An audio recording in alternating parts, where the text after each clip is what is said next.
you want to remove after the drop view clause. Removing a view that does not exist in the database will result in an error. So to avoid the error, you normally have to add this extra option which says if exists option. So you need to add that option to the statement so that it will instruct the PostgreSQL database to remove the view only if it exists. Otherwise, it does nothing. That way you avoid getting unnecessary errors.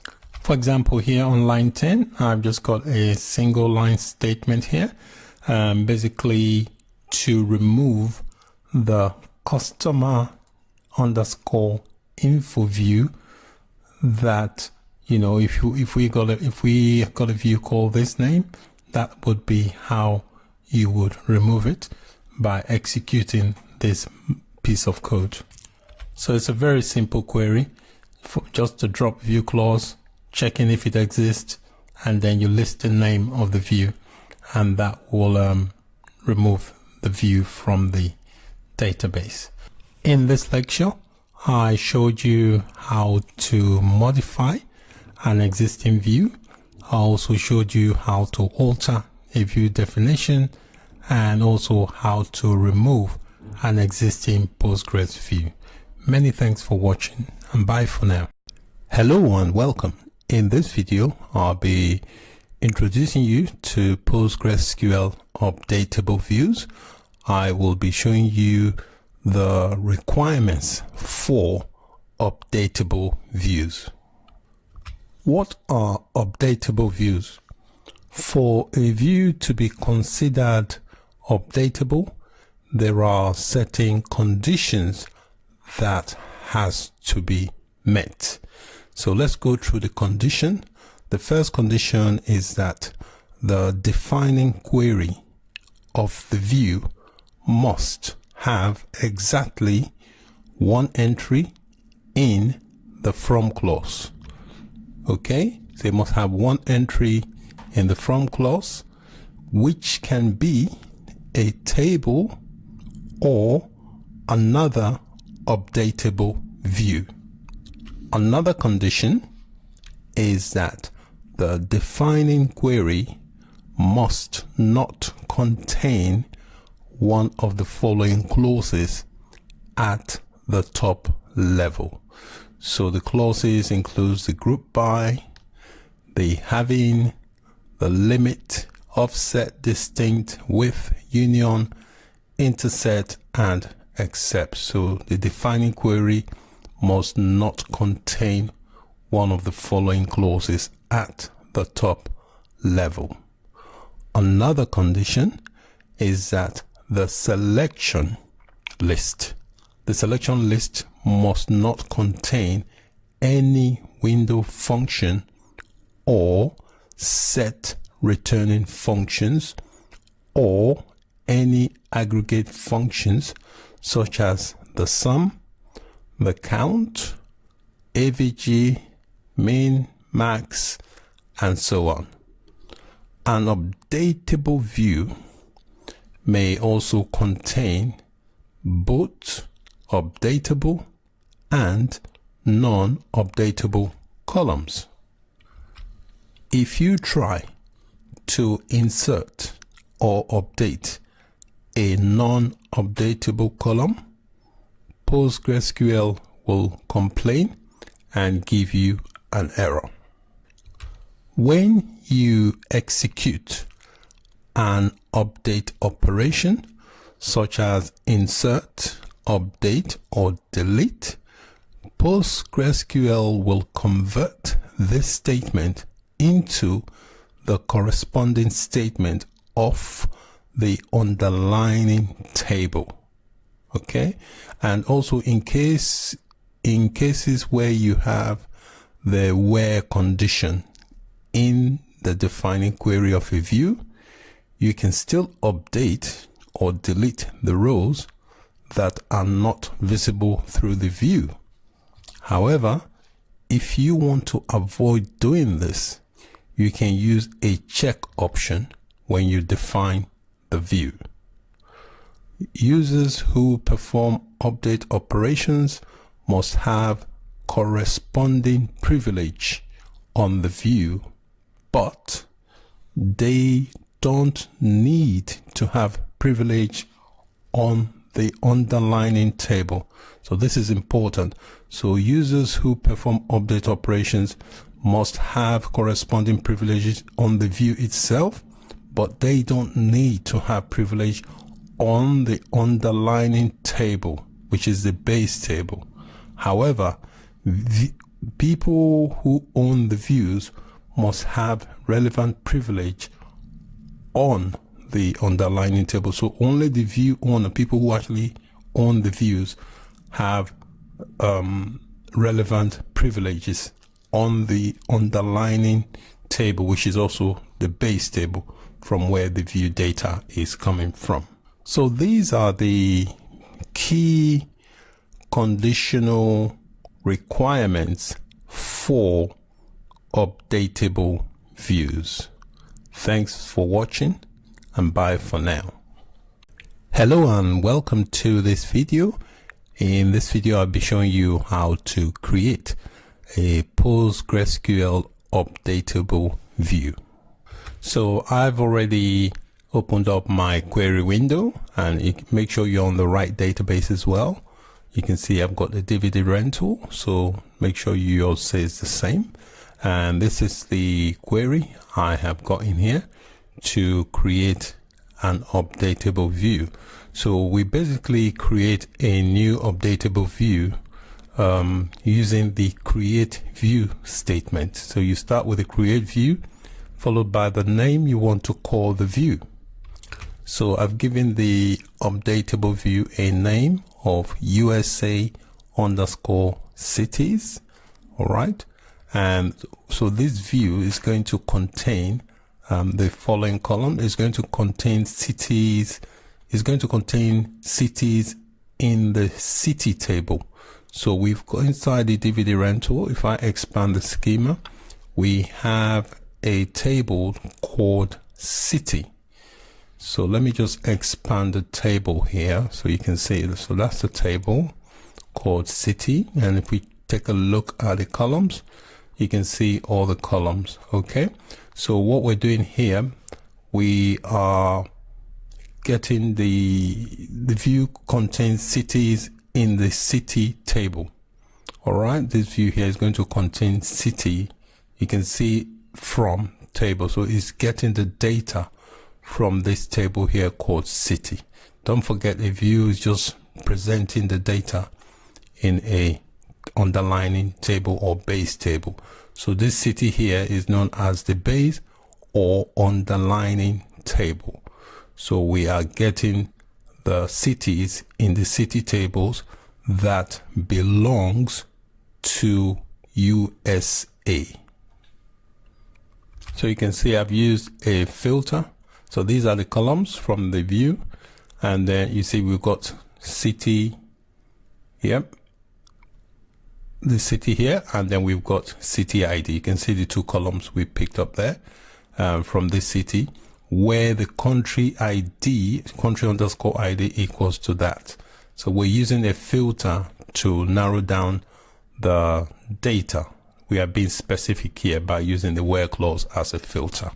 So let's execute this query just by clicking on this lightning bolt, and hopefully everything works out okay. You can see query returned successfully. So one next thing I want to do is query the view by running a select statement. Before I run this select statement, if you look on the left here, we've got a section for views. So if you expand that, you can see the view we've created is listed there. You can see USA underscore cities. And if I expand that, you can take a look at the columns.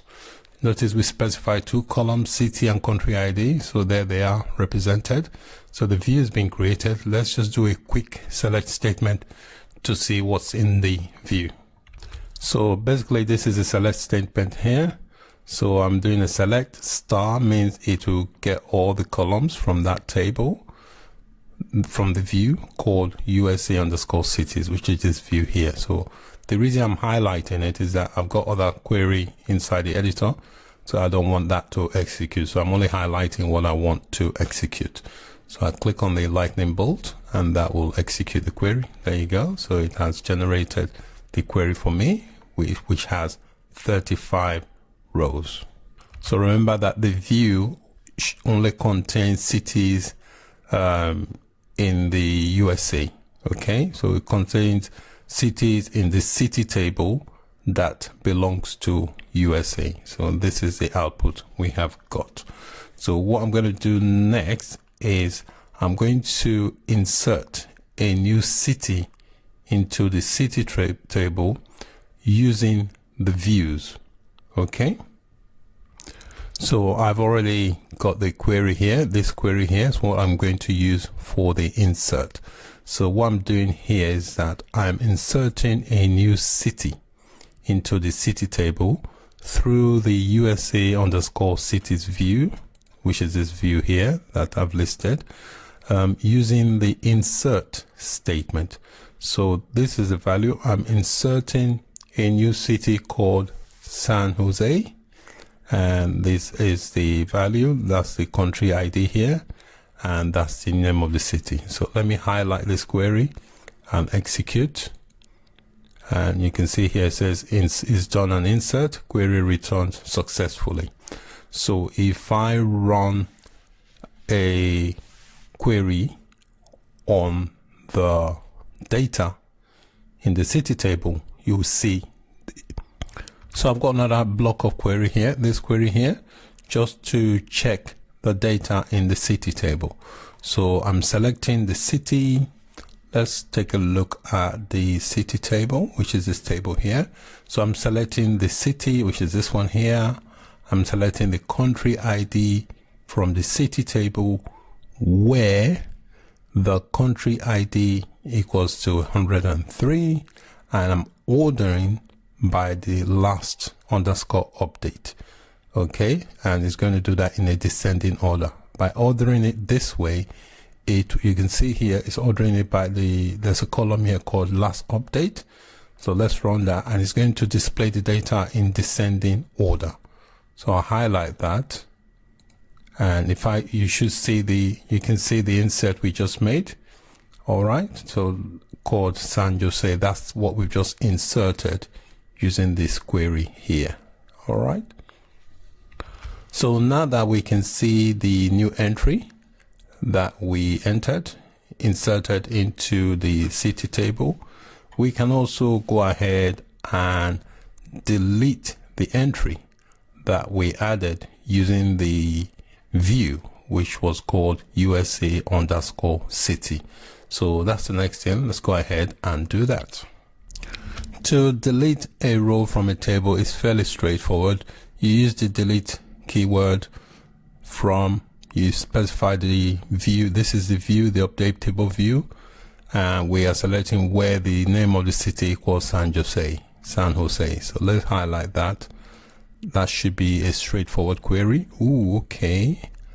I've got an error. Okay, see, I'm not sure if you can spot my error there. You can see the editor's highlighted where I made a mistake. I've left out the corresponding quote here. You can see that's a single one here. I left out this one. That's why it was complaining. And also I can add the semicolon at the end. So I'll try that again. That should work this time. So excellent. You can see it says delete one. So we've successfully removed the row we insert. So in this lecture, I've shown you how to create a PostgreSQL updatable view. I also showed you how to insert data into the view and also how to delete data from the view. Thanks for watching, and bye for now. Hello and welcome to this video. In this video, I will be introducing you to the PostgreSQL Materialized views. What are materialized views in PostgreSQL? PostgreSQL. Basically, they are views that allows you to store the result of a query physically and also update the data periodically. So they are different from the normal views that only represent the data of the underlining or base table. So with a normal view or simple view, they just represent the data. They don't actually store the physical data. But a materialized view actually stores the result of a query physically and also updates that data periodically. Also, a materialized view basically uses caching to catch the results of a complex, expensive query and then allows you to refresh this periodically. So it's a bit similar to what I'd already said, that it stores the result of the query physically and then updates it periodically. So it can even do that with complex queries. Materialized views are very useful in cases where they require fast data access. So we're looking at things like data warehouses or business intelligence applications. So these are areas where a materialized view will come in quite handy. So that's it for the introduction to materialized view. In the next lecture, we will be creating a materialized view. Many thanks for watching and bye for now. Hello and welcome to this video. In this video, I'll be showing you how to create a materialized view. We will be using the create materialized view statement. So this is the statement that can be used to create a materialized view. So you first of all have to specify the view name. Okay. After the create materialized view clause. So after this clause here, you specify the name of the view. And then the second thing you do, you add the query that gets the data from the underlining tables. You do that after the as keyword. Then the third thing you need to do is, if you want to load data into the materialized view at the creation time, then you have to put with data. All right. So if you want to load the data at the same time you create the view, you use this with data option. Otherwise, you put with no data option. Okay. In case you use the with no data, the view is flagged as unreadable. So if you use this option with no data, the view is going to be flagged as unreadable. Basically, what that means is that you cannot query data from the view until you load data into the view. So another thing I want to show you is how you refresh data for materialized view. So to load data into a materialized view, you have to use the refresh materialized view statement, which is this statement here on line 7. So this is a statement you need to load data into a materialized view. So assuming that you created a view with this with no data option, then you need to load data by using this refresh materialized view statement. When you refresh data for a materialized view, PostgreSQL locks the entire table. Therefore, you cannot query data against it. All right. So it's very important you know that. To avoid this, you can use the concurrently option. There's another option you can use to avoid the entire table being locked. So you have to restructure your query to this one here, refresh materialized view concurrently, and then followed by the name of the view. So by doing it this way, it avoids the entire table being locked, because if the table is locked, you can't query data against the table. So with the concurrently option, this option here, PostgreSQL creates a temporary updated version of the materialized view. It then compares two versions and performs an insert and an update. Only the differences. Okay, so it compares the two and it then performs an insert and an update only on the differences between the two. You can query against the materialized view while it is being updated. One requirement for using concurrently option is that the materialized view must have a unique index. All right, so it must have a unique index for you to use that concurrently option. But the concurrently option is only available from PostgreSQL version 9.4 and above. So if you got anything above 9.4, then that option is available. You can also remove materialized view using this statement here. I've got on line 12. So you use the drop keyword. So removing a materialized view is pretty straightforward.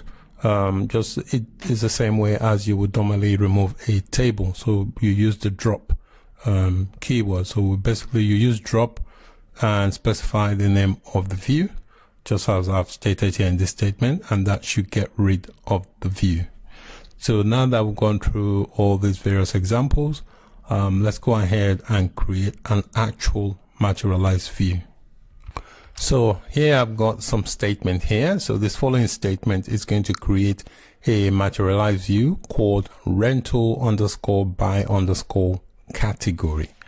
All right. So you can see with this view here, I have used the with no data option. All right. So by using the with no data option, that means we cannot query data from the view. If we try to do so, we will get an error. So creating a view is normal thing like creating a table. So you can see I've used a lot of join statements here in the creation of the view. So we're using a table called payment. So if I call down here, you can see we've got a table called payment. So this is the table I'm pulling information from. So if I expand that table, you can take a look at the columns here.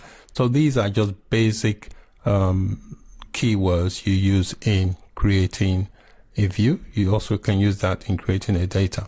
All right, so I'm going to create this view by clicking on the lightning bolt, and I won't be able to query the view because I've used the with no data option. So what I need to do now is add some data by using the refresh materialized view statement. If you try to run a select statement on the name of this view, you will get an error. Okay, so because we have not loaded any data, so table is locked, you can't query it. So let's populate the view. All right, so we are going to load some data into the view using this statement here on line 15. All right, so this is the statement that will populate the view. So let me just highlight this and run that statement. Click on the lightning bolt and hopefully everything should be okay. It says refresh materialized view, query returned successfully. So now we should be able to query the view. So to query the view, all I need to do is run this simple select statement. I'm selecting star, means it will get all the columns and rows from this view here. The view is called rental_by_category. So I highlight that and click on the lightning bolt, and hopefully there you go. So it's returned 16 rows. All right. So we've got our materialized view sorted and working okay because we've loaded some data into the view. So anytime you want to load data into your materialized view, you have to use the statement, the refresh materialized view statement, followed by, the name of the view. If you want to refresh the view, the materialized view, using the concurrently option, you will need to create a unique index for the view first. And this is how you would do it. This is the statement you would use to create a unique index for the view. That enables you to use the concurrently option. And then once you've created the index, you can then refresh the data concurrently for the view by using this statement here. And that will enable you to refresh the materialized view concurrently. Okay. So that is it for this lecture. I do apologize. It's taking quite longer than I expected. I just wanted to get in as much as possible. Okay. So we covered how to create a materialized view. We also showed you the statement you would use to delete a materialized view. We also learned how we could load a materialized view by using the refresh materialized view statement. Okay, thank you so much for your time, and bye for now. Hello and welcome to this section. In this section, I'll be explaining about PostgreSQL triggers, why you should use the triggers, and also when to use the triggers. So what is a trigger? A PostgreSQL trigger is a function invoked automatically when an event associated with a table occurs. So it is a function that automatically triggers or fires off when an event associated with a table occurs.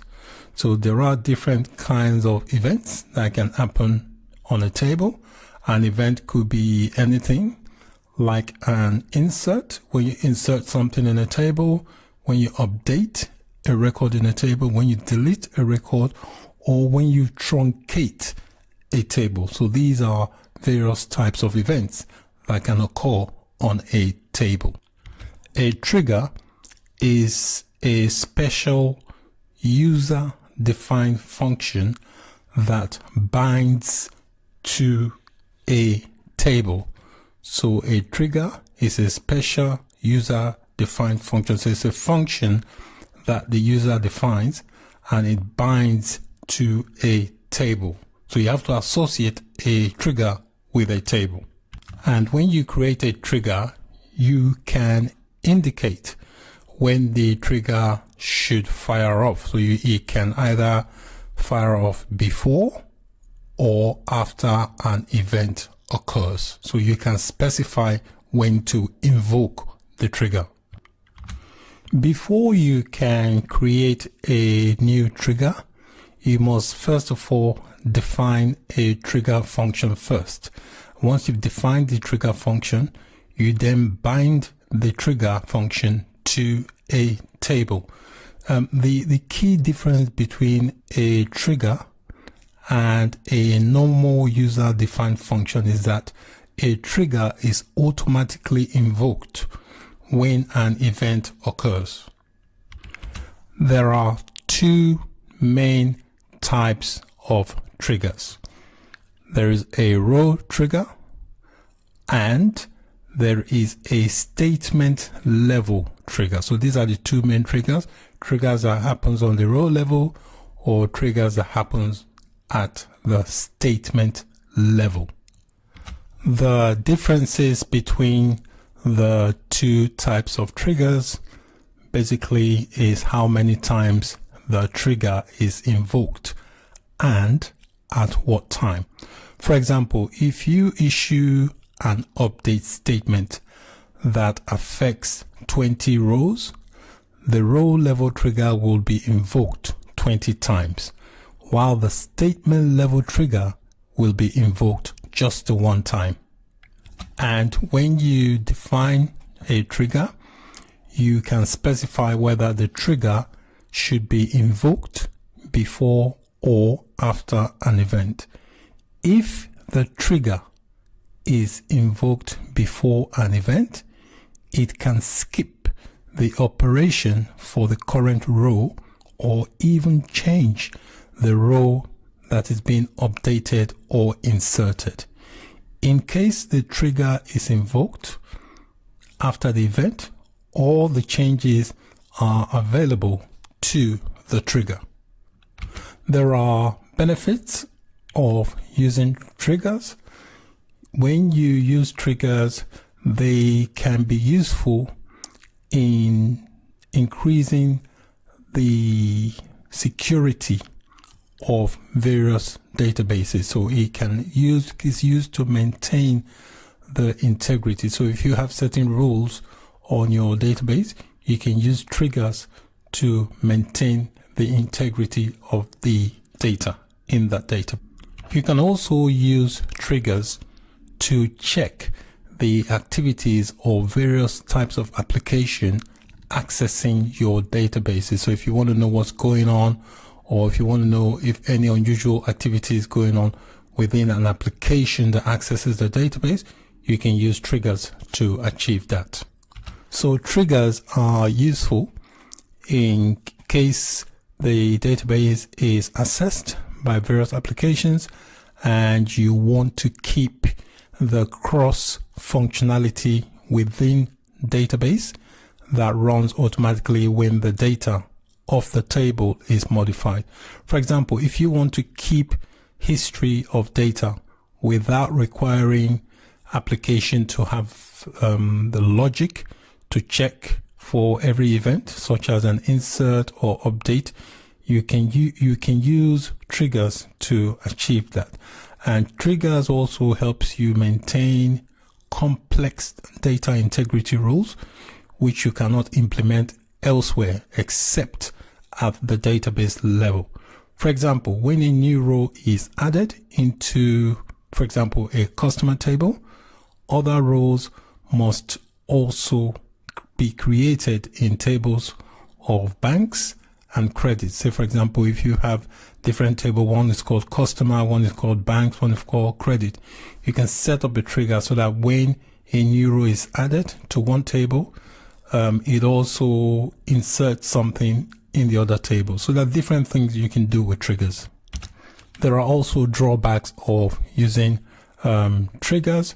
And one of the main drawbacks of using triggers is that you must remember when you have a trigger on your database, and you must also understand the logic so you can figure it out if there's any data changes or if there's any issues. So even though the PostgreSQL implements the international SQL standard triggers, in Postgres it has some of its own specific features. For example, with the PostgreSQL, when the trigger goes off each time a truncate event happens. Truncate basically is when a table is stripped of its data. So anytime a truncate event happens, it automatically fires off a trigger in PostgreSQL. Also in PostgreSQL, it allows you to define statement level trigger on views. So if you have views set up, you can also define statement level triggers on the views. Also, it requires you to define a user defined function as the action of the trigger, while the SQL standard allows you to use any number of SQL commands. So this is key difference. With PostgreSQL, it requires you to define a user-defined function as the action of the trigger. in comparison to the standard SQL, where you can use any number of SQL commands to do that. So those are the two key the differences between using the standard SQL and the PostgreSQL trigger. So that's it for this introduction to Postgres trigger. In the next lecture, we are going to learn how to create our first trigger. Thanks for watching. Hello and welcome to this lecture. In this lecture, you will learn step by step how to create your first trigger in PostgreSQL using the create trigger statement. What do you need to create a trigger? So to create a trigger in PostgreSQL, you need a couple of things. First, you need to create a trigger function using the create function statement. That's the first requirement. The second requirement is to bind the trigger function. Once it has been created, you bind that to a table using the create trigger statement. So these are the two requirements you need to create a PostgreSQL trigger. So let's take a look at the syntax you would use to create a trigger function.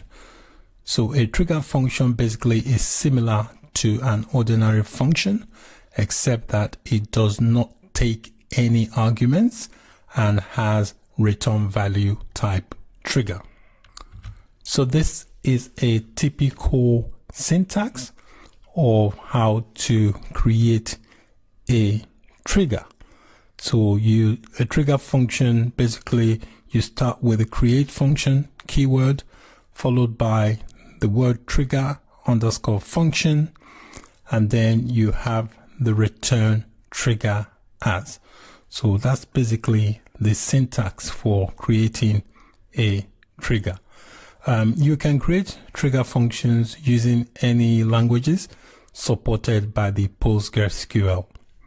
So what happens here is that the trigger function receives data about their calling environment through a special structure called trigger data, which contains a set of local variables.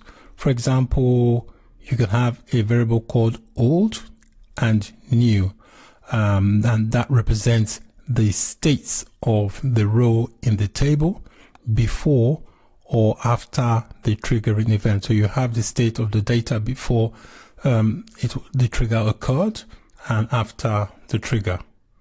So basically you have a before and after. Once a trigger function has been created, you can bind it to any action on a table.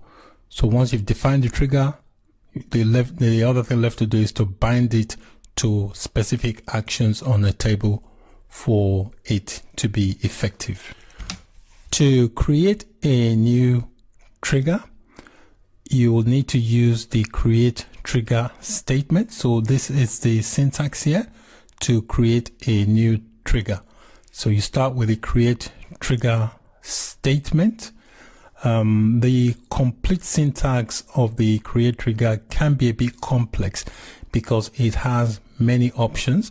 So for the sake of illustration, I'm just using this basic simple form to illustrate how the create trigger syntax should work. So basically you have the statement create trigger followed by the name. You have to give the trigger a name.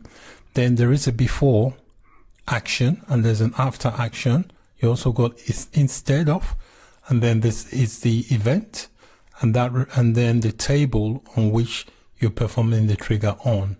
So I'm going to explain all this in a minute. So the event, you notice I've got event here. The event could be anything, like it could be an insert when something's inserted into a table. It could be an update. It could be a delete, or it could even be a truncate statement.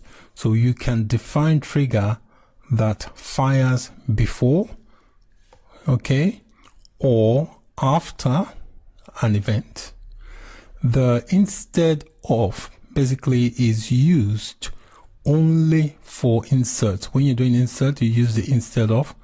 So you use this instead of only for insert statement, update statement, or delete on views. So if you're dealing with views, if you want to insert something into views, if you want to update a view or delete a view, then you can use the instead of.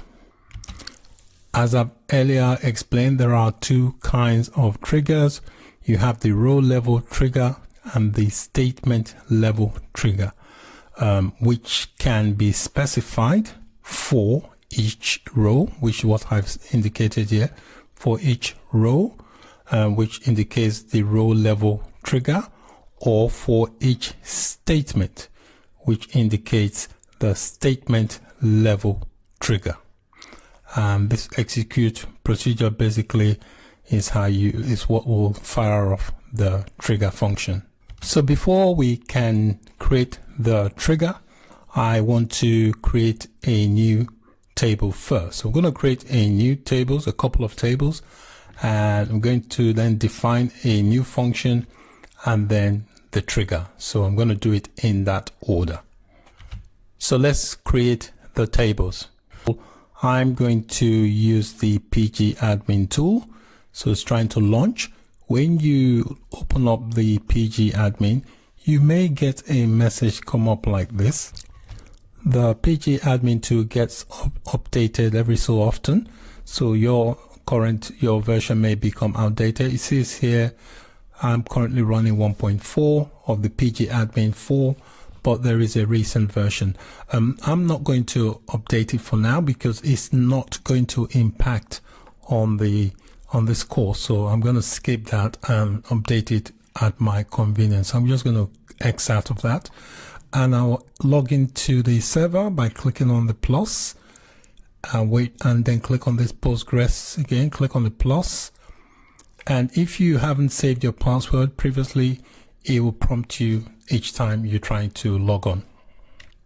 So once you're logged on, you see the dashboard. So expand the databases on the left and give the database time to populate. I've got 3 databases.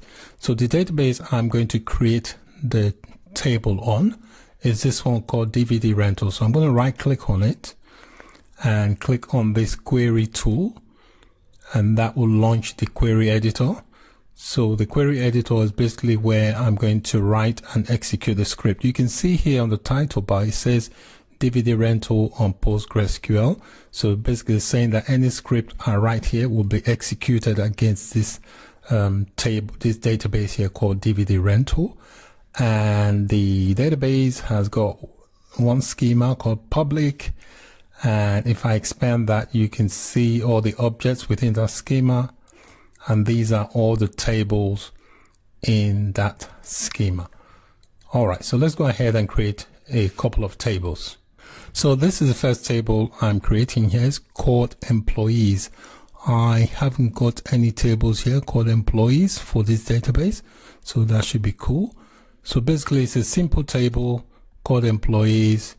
It's got the ID is a primary key. It's got first name column, last name column of the voucher data type with a maximum character limit of 40, and I've got it not null, which means this is a constraint. That means the values for these 2 columns cannot be null. You must provide the value. So let me execute this and create the table by clicking on this lightning bolt. See if it will do that. So it says query returned successfully. So it's created the table. Let's just refresh. Right click on these tables here and click refresh, and the name of the table should pop up. There you go. So we've got employees. If I expand that, we can see the columns of the table. There you go. So these are all the columns of this table, which is this 3 here. Excellent. So now that I've created a table, when you're doing triggers, you can create 2 tables. That is if the table you want to use is not already there.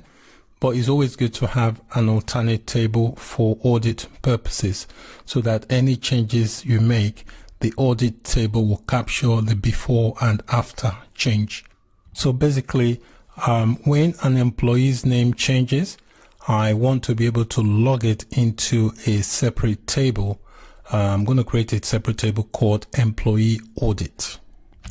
So the purpose of this second table I want to create here is that when the trigger fires off, it will dump some data into this table, which will show me the change that was made before and after the trigger. So let me highlight this table and create it.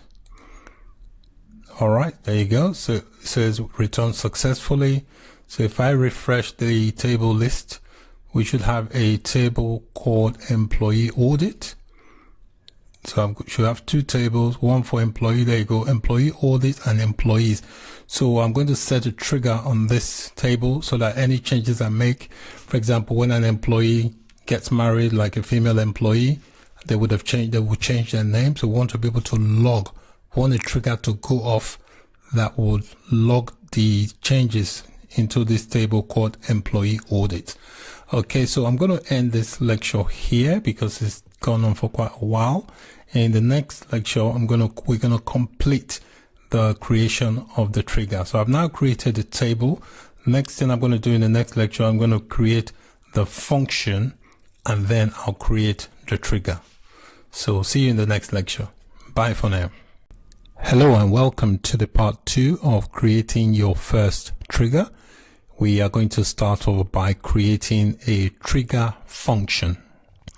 A trigger function basically will define the action that will be invoked when a trigger fires. So open up your PG4 admin tool, and once you've opened it up, expand the DVD rental database and expand the schema, expand the public schema, and then right towards the bottom there is a trigger function. So right click on that and click on create trigger function, and it will give you this dialog box. So you got to complete each of these tabs.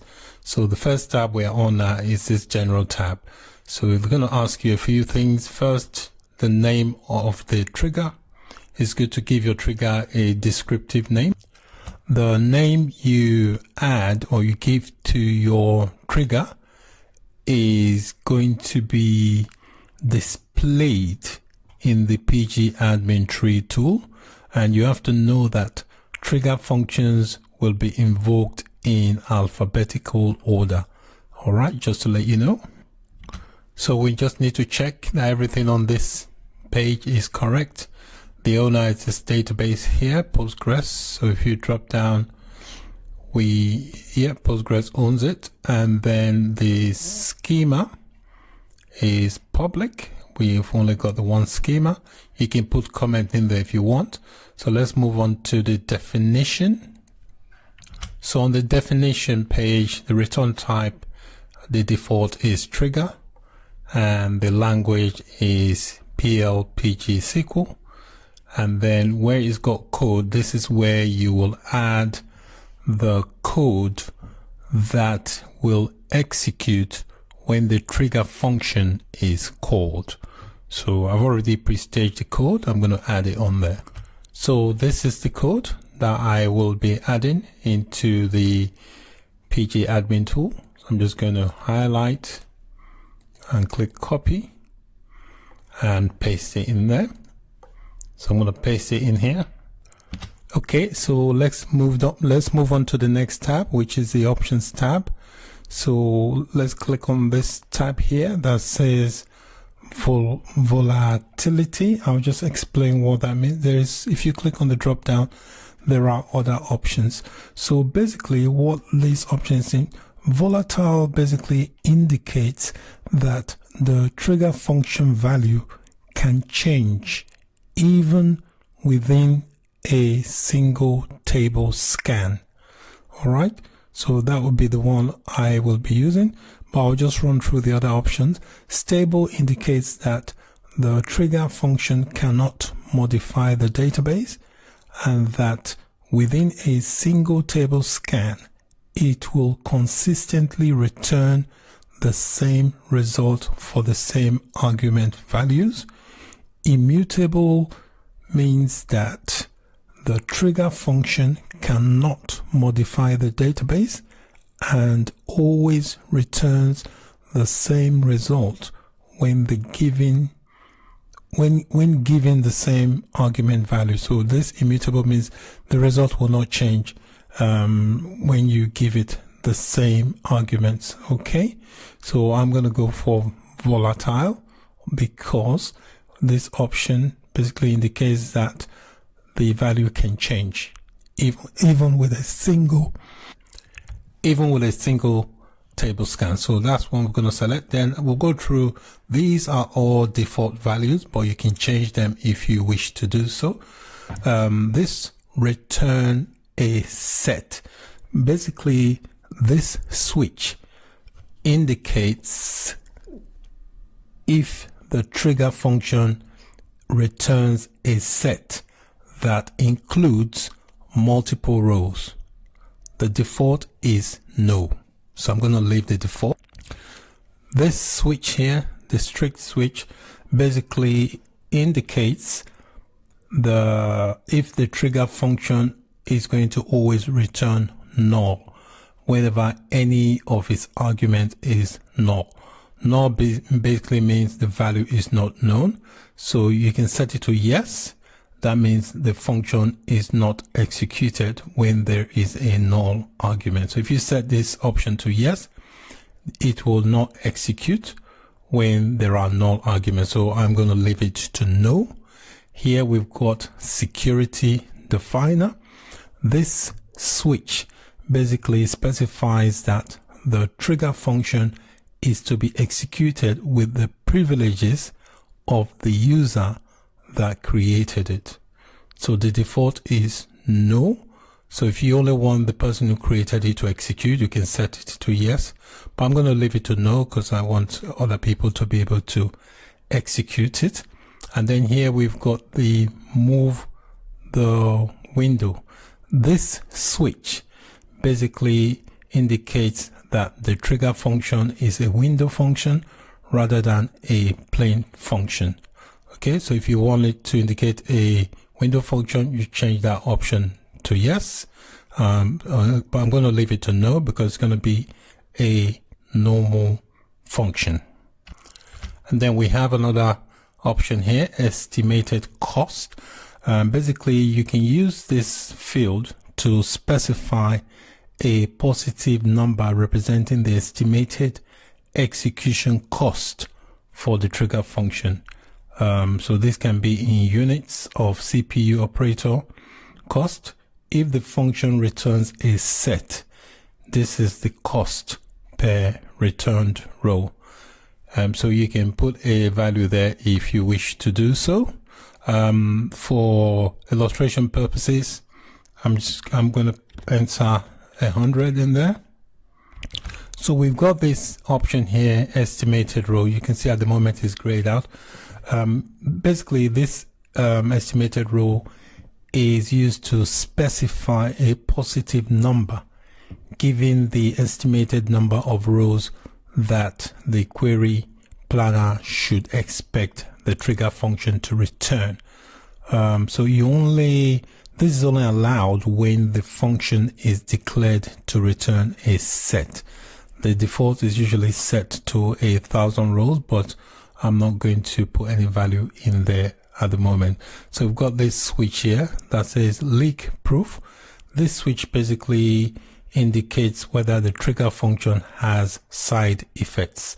So the default option is no, and this option can only be set by a super user.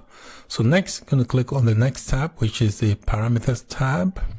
So you can use this to specify any settings that will be applied when the trigger function is invoked. So let's move on to the next tab, which is the SQL tab.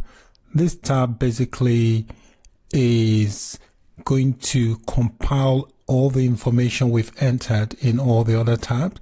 It will compile it into a complete SQL statement. So once that's done, click on save, and that will create the function. So you can see here, the function has been created. It's called log last name underscore changes. So that's it for the part 2 of creating your first trigger. In the part 3 and the final part, we will be creating the actual trigger. Thanks for watching, and bye for now. Hello and welcome to the part 3 of creating your first trigger. In this part, we are actually going to create our trigger. In part 2, we created a trigger function and we called it was called log last underscore name changes. And basically this is the code I used for the creation of the trigger function. The function basically is going to check if the last name of the employee changes. If it changes, it will insert the old last name, okay, into this table called employee audits. It will also insert the ID, employee ID, the last name, and the time of the change. It will log that into this table called employees audit. So that's what we created in our part 2. Now let's go ahead and create the trigger. So we are going to create the trigger on the employees table. So this is the trigger function. So now we have to locate the table. This is the tables. We need to look for the employees table. So this is the employee audit. We want the employees table. If you expand the employees table, there's an option for triggers. So you can see there's no triggers at the moment. So I'm going to right click and go create trigger. All right, so we just wait for it to fetch some information. So we need to give the trigger a name. So I've given the trigger a name called last underscore name underscore changes. Always good to give your trigger relevant names. Next, move on to, you can place a comment if you wish to do so. So let's click on the definition. And for the definition, it says, is this a row trigger? Yes, we are applying the trigger to a row. I'm going to leave this option for the constraint blank and deferrable blank, deferred. Basically, these are all self-explanatory. Trigger function, we already created the trigger function, so we need to pick that up. So click on the drop down and it tells you this is our trigger, log last underscore name changes. That's the name of the trigger, and then any arguments. And let's move on to the next tab, the events. So basically these are the events, so you can select whatever event is going to trigger. So the event we want to be triggered is an update. So for example, when a record is updated, we want the trigger to be fired. And we don't want it to be fired. We don't want it to be fired before. We want it to be fired after the update has happened. Say for example, if an employee gets married and changes her name, obviously she's going to update her name. When that name gets updated, we want the trigger to be fired. So we want it to happen after this event takes place. So that's it. Once you've done that, just click on save and that should create the trigger. You can see the trigger has now been created. So this is basically a script that I just created using the PG admin tool. So this is basically the same thing. I just wanted to show you the script version of it. So basically what this will do, this is going to bind the trigger function to the employees table. We've already specified the trigger name, which is called log underscore last name changes, and is going to happen when a column is updated. The trigger function will automatically be invoked on into the log changes. Okay, we've got a table called audit log.